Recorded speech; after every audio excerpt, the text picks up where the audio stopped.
I'm told the Eagles are definitively not convinced that he is their future. So much so that they're very likely to use one of their 3 potential first-round picks in 2022 to replace Hurts. As you can see, we've got plenty of juice on the show this week.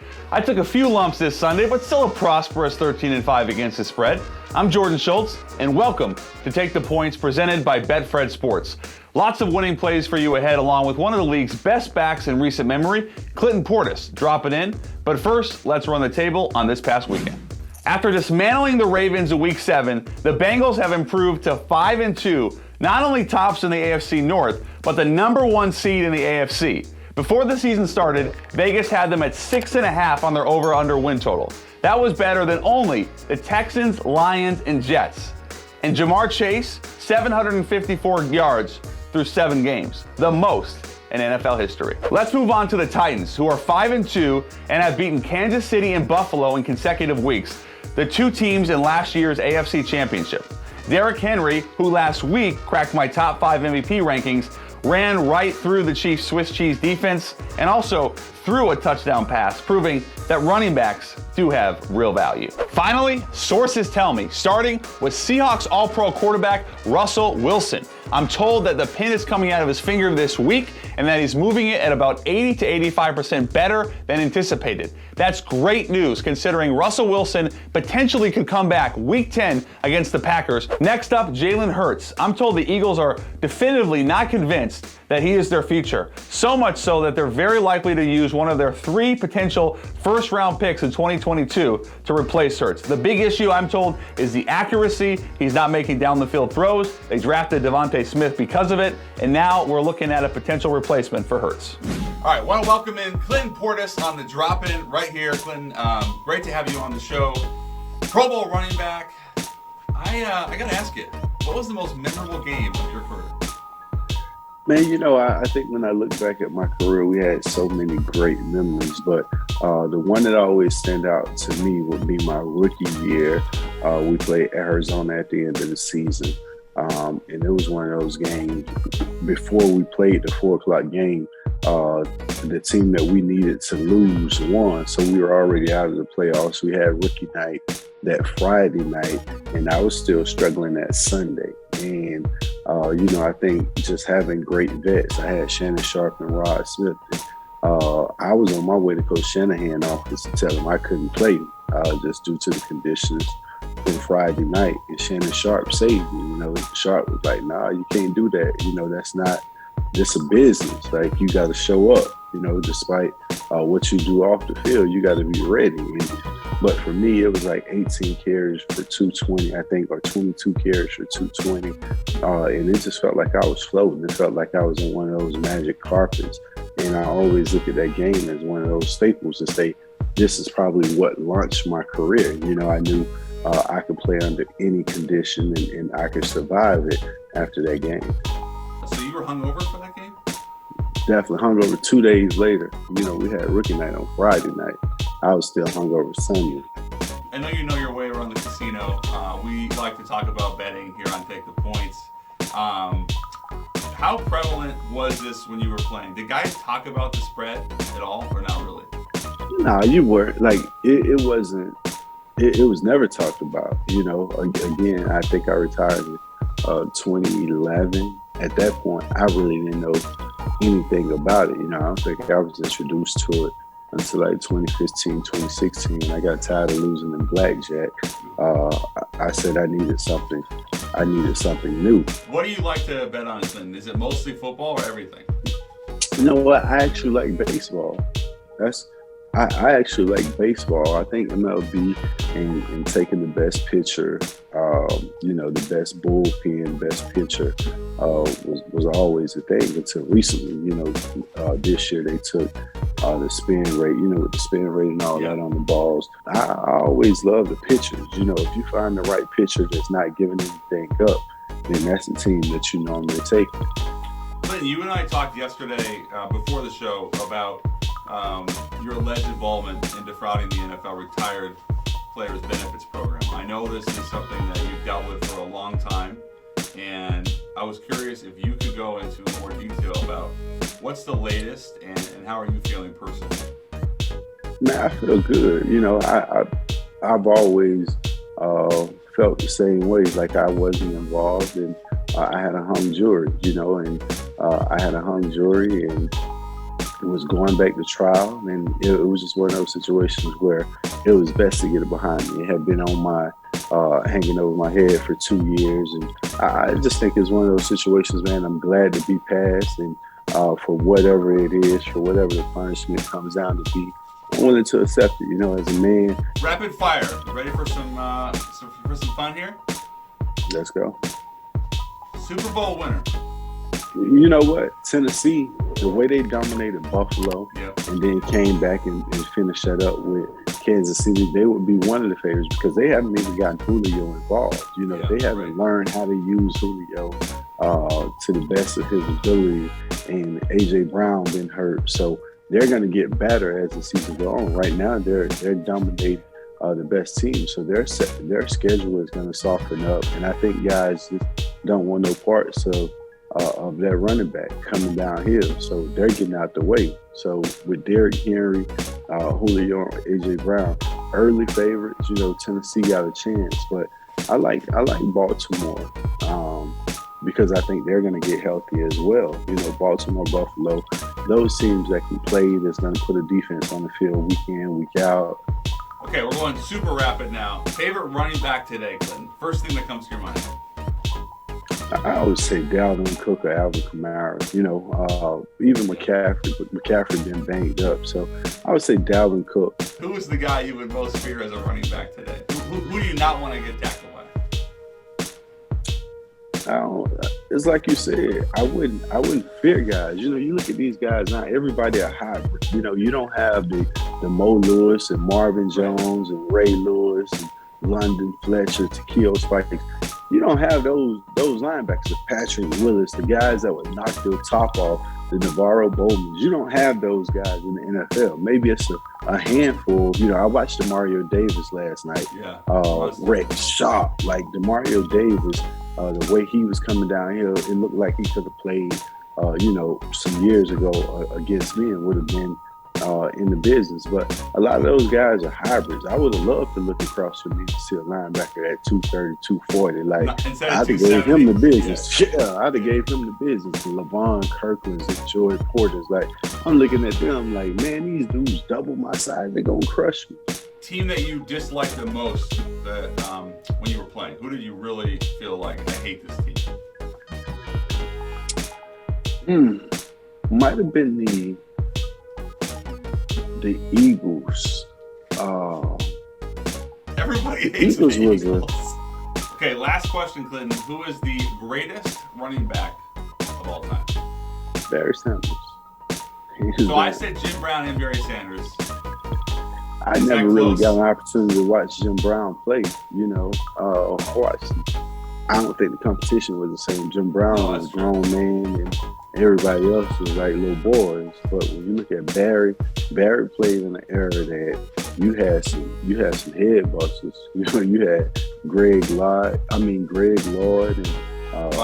Lawrence Taylor, Ronnie Lott, Atwater. Like, you had some head busters. Cornell Lake, Rod Woodson, them. Like, these teams was loaded. Yeah. What? And it wasn't no stopping Barry Sanders. Clinton, really enjoyed having you on here on the drop-in. Thanks so much for your time, and enjoy the rest of the season. And make sure you take our picks. We are 13-5 against the spread so far. Send them. Fire them away. I'm gonna send you. Hey, you got it. Send them to me daily. Time now to bring in our man Kenny Bets Big for Week 8. Early lines we love. Kenny, what do you got? First game, we'll look at the Washington football team. This line opened at Washington plus 3.5. Money poured in on them. The line has since dropped to Washington plus 3. If you're someone that wants to back the Washington football team this week, I would jump on that line before it moves below the key number of 3. Next up, you have Dolphins 13.5 versus Buffalo. Yeah, so we're going to look at the AFC East matchup. Josh Allen and the Bills seem to be the public darlings this year. No matter the opponent, the line, the public is on them. And they're on them again this week. Over 80% of the bets and money on the Bills. The Bills have beat the Miami Dolphins by a combined 65 points the last 2 times these teams have played. So if you want to back the Bills this week, I would jump on that line before it goes above -14. Kenny, what's your last game in terms of early lines we love? We're going to look at the LA Rams.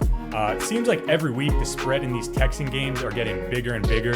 They failed to cover as 20-point underdogs last week to the Arizona Cardinals. I don't see them covering any spread against the Rams this week. So if you want to bet the Rams this week, I would jump on that line before it creeps higher. I'm with you as well on that. I wonder, little bonus here, how about a little tease action between those two big spreads? Love the Rams and Bills both in a teaser this week for sure. All right, Kenny, good stuff. We're back to you in a little while with our best bets of week 8. It's time for Don't At Me, but really at me. Deshaun Watson, that's the guy the Carolina Panthers need to go all in on. It's not just because I love Watson's game, it's because Sam Darnold, for the 4th straight week, had a terrible game. 111 yards and a pick against the Giants, prompting Matt Rule, the head coach, to go with PJ Walker, the ex-XFL star, in his place. The time has come to go after Deshaun Watson. It's time now for the Miami Dolphins to unleash, not unload, Tua Tagovailoa. The former number 5 overall pick played well this weekend, albeit in a loss, and showed once again why maybe, just maybe, he could be the future. There's a lot of rumors about Deshaun Watson potentially getting traded to the Dolphins. You haven't necessarily surrounded Tua with success, including one of the worst offensive lines in football over the last 2 years. Give this kid a chance before moving on. That's my move, at least. Each week, I'm giving you my overrated and underrated performer. Week 7, it's New York Giants quarterback Daniel Jones. That's right, Danny Dimes, despite not having Saquon, as well as Sterling Shepard and others, had over 200 yards and a touchdown against the Panthers, not to mention a great catch that Randy Moss would be proud of. Daniel Jones, underrated. And now for my overrated performers. First-year head coaches taking over really bad teams. That's right, Nick Sirianni, Dan Campbell, Robert Saleh, and of course my personal favorite, Jaguars head coach Urban Meyer. Here's the deal. If you have a bad roster and you have a bad organization, a head coach is not going to make the difference. And more specifically, Nick Sirianni, open up your playbook. This isn't Pee Wee football. Time now to bark big for our big dogs of the week. We're 5-0 in this segment so far, so you can take this to the bank.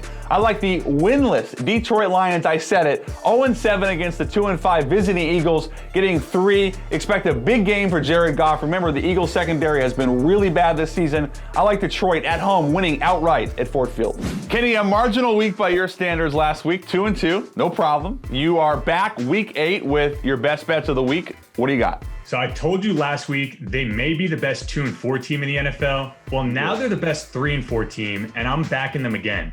The Titans are coming off 2 monster wins over the Bills and the Chiefs, and they are in a classic letdown spot on the road in Indianapolis.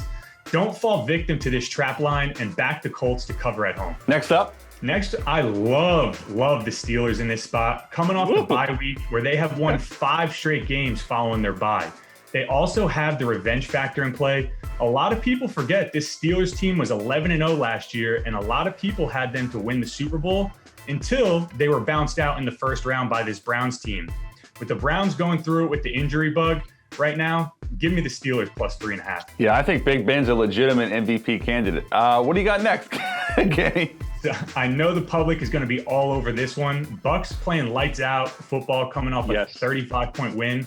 On the other side, you have the Saints, who just escaped Seattle with a win over the Russell Wilson-less Seahawks. But the public wins, and this one I feel comfortable backing TB12. He just seems like a man on a mission this year. Bet the Farm, game of the week. Bet the Farm. I haven't missed one yet. We were 2-2 last week, but 2-0 on these Bet the Farm games. Thursday under. I mentioned a few weeks ago that when the total opens at 53 points or higher on Thursday night football games, betting the under is extremely profitable. And I mean like really profitable. Like the under has cashed 14 out of 18 games that this trend is in play. This Thursday, we have Packers, Cardinals, and the over-under opened at 53.5. So you probably see where I'm going with this one. I quickly jumped on that under. I locked it in at 54. I would bet this all the way down to under 52.5. So you would buy the juice and basically say, no worries on that, despite it would probably be minus 130 almost. Yeah, I got 54 at minus 135. The line has dropped a little bit since then, so I would take anywhere between 52.5 to 54. Okay, and I also want to give you love before I let you go. You did have Denver plus 3.5 last Thursday night in Cleveland against Case Keenum, which technically hit because they lost by 3. So big ups. We're going to count that as a win. Why not? Kenny, see you next week. Okay, good job, Kenny. It's time for my best bets, where we're 13-5 against the spread on the season. Starting Thursday night, maybe the best game of the week, Arizona, the only undefeated team in football, hosting the 6-1 Packers. I like Arizona, -6. Kyler Murray has been unbelievable in the intermediate and down the field game. Green Bay secondary has been good, but they've been awful in the red zone, where Arizona is, of course, elite. Next up, we're going to Southern California. The Chargers, 5.5-point favorites against the Pats,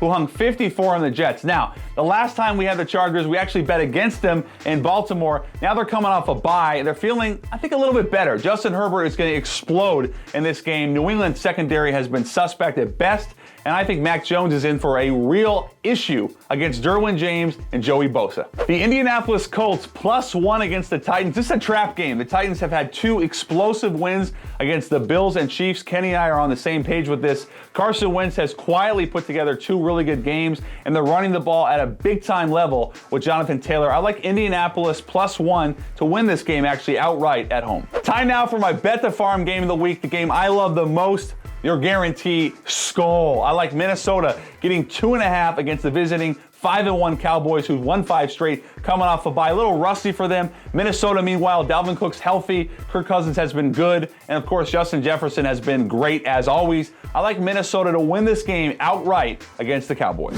Thanks for watching Take the Points, brought to you by Betfred Sports. Sign up now and never miss a bet with BetfredSports.com. Proud partner of the Denver Broncos and Colorado Rockies. Hey guys, hope you enjoyed the video. Make sure to like and subscribe on YouTube, and we'll see you next week.